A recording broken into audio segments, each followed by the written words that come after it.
One, two.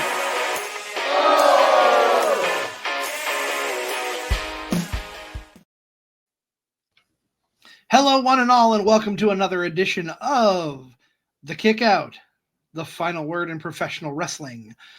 I am your host, the Wizard CZ, and before we get into things, I just want to remind you that we are powered by Lopez Pizza, built by Durham Remodeling, colored by Ryan Allison Tattoo, and protected by Jared Zook of Country Financial. Joining me here on this adventure is my tag team champion partner, Never Wrong, Nick Bull. What up? How you feeling, Never Wrong? Feeling great. Middle of the week here. We've got, as this airs, we've got Dynamite later tonight. We've got the Elimination Chamber this weekend. We've got the debut of Wrestling with Fitness with me and Zach Takis coming up shortly after this airs. Absolutely. A lot of big wrestling things going on this week. Hey, the weather broke, so you can actually go outside and not have to have layers of clothing. So as the weather breaks, we get closer and closer to more wrestling. So glad you're here. And I don't know, CZ, what do you want to talk about this week? Well, you brought something to my attention, and I don't want to dog anybody for what they say, but I kind of want to bring up this discussion and get your thoughts on it. The Undertaker said something about the fans and how they complain about this and that and creative and try and book everything for the WWE. I'm going to read what he wrote, and then we'll just kind of talk about it a little bit here. So he said, I think they put over so much that they actually believe they are the decision makers. It's already better Jay winning the Rumble because you don't know what's going to happen, and that's the thing. Just sit back. Everybody's entitled to their own opinion, and that's what social media does, but don't try and book the shows. And that was courtesy of the Bleacher Report is where I found that. But excuse me, sorry about that. Jeez, I'm dying over here. Not really, but what do you think about that, Nick? It's a two-way street.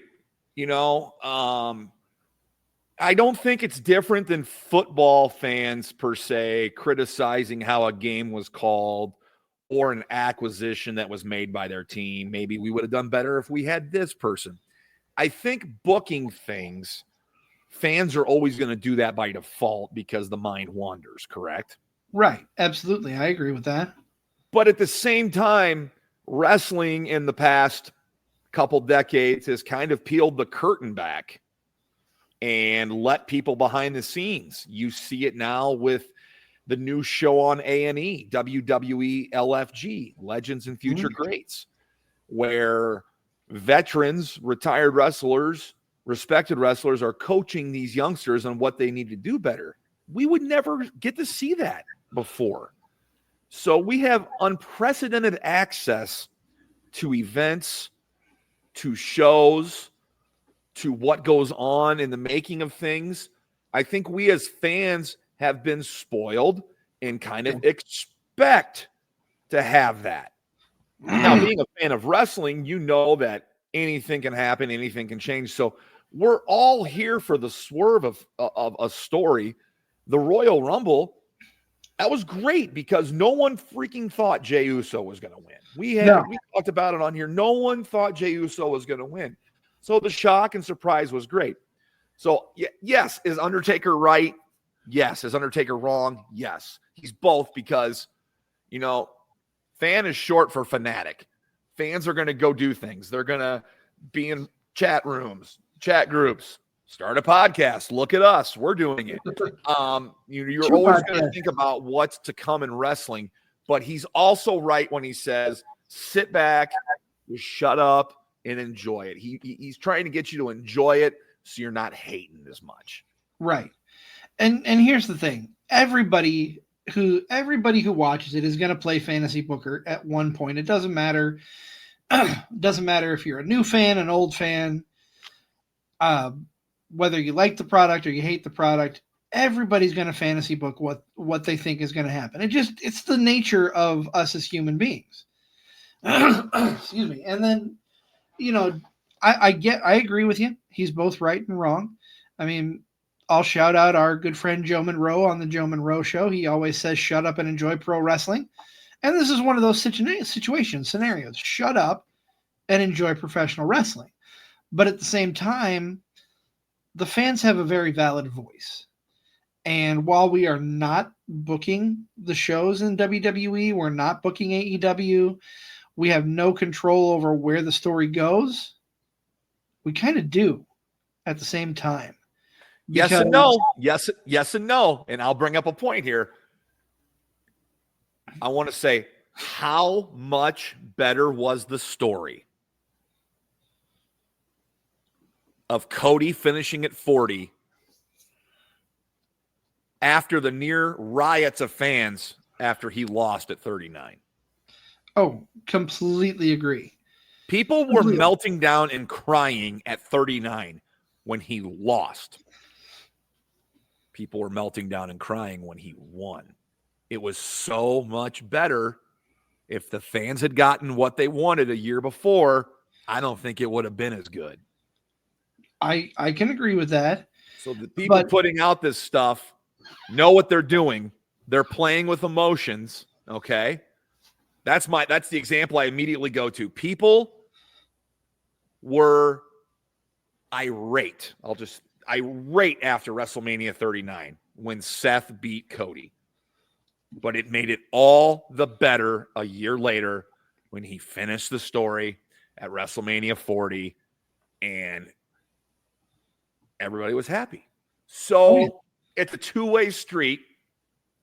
You can't have your cake and eat it too. No. It's one of those things where it's wrestling, man. Somebody's going to be always bitching and complaining about something they don't like or whatnot. I think he's just saying, maybe think a little more before we complain as fans, possibly. But yeah, good luck with that. There's a lot of I have problems with that sometimes. But let me make a counterpoint, though, Nick. Yeah. What you're saying, I completely agree. But as a wrestling promoter, you've also got to feel the pulse of the people. The people are going to let you know when they do not like something. Yes. Absolutely despise something. But if you gave the crowd everything they wanted, where's the fun in that? No, I completely agree. But playing devil's advocate, you've got to feel out the crowd. You got to feel the room. Sure. And I think it worked out great for WWE with 39 to 40. I thought 39 was a great Mania, and I love that Roman won. You want to know why? Because everybody thought Cody was going to win. We were shocked. It gave us something to react to. It gave us something to care about. It gave us something to talk about. And that's what's great about wrestling. And that's what we love to do here. So if you're here listening to the Kick Out, that's great. We do have a longer form show called Card Subject to Change. CZ, what is coming up on the next episode of Card Subject to Change? Well, first, if I can take another moment to plug Wrestling with Fitness, that's coming up at the top of the hour tonight with Zach Takis and myself. For sure. We're going to talk about our fitness journeys I almost said every Wednesday. We're going to do it once a month on the last Wednesday of every month. And I'm excited because we're also talking about bringing on some fitness guests. I'm not going to name any names yet, but it's really just a way for Zach and I to hold ourselves accountable and to talk about where we are. And I'm really excited for that. But coming up this weekend, Saturday is one of my favorite shows of the year, besides WrestleMania and the Royal Rumble, and that's the Elimination Chamber. And joining us to review the Elimination Chamber on Sunday is our good friend Austin Bayless from Central Empire Wrestling. Excellent. Can't wait to get Austin back in the studio, pick his brain just about the wrestling business, what's going on in his wrestling world. And, of course, we'll be breaking down Elimination Chamber. That is coming up on the next episode of Card Subject to Change. This is the Kick Out, our midweek little knowledge of fun and entertainment for you. We hope you have enjoyed it. We are powered by Low Pies Pizza, built by Durham Remodeling, colored by Ryan Allison Tattoo, and protected by Jared Zook of Country Financial. You can find us on socials at The Wizard CZ or at Nick Bull 55. For my co-host, The Wizard CZ, I am never wrong, Nick Bull. This has been the Kick Out, the final word in professional wrestling.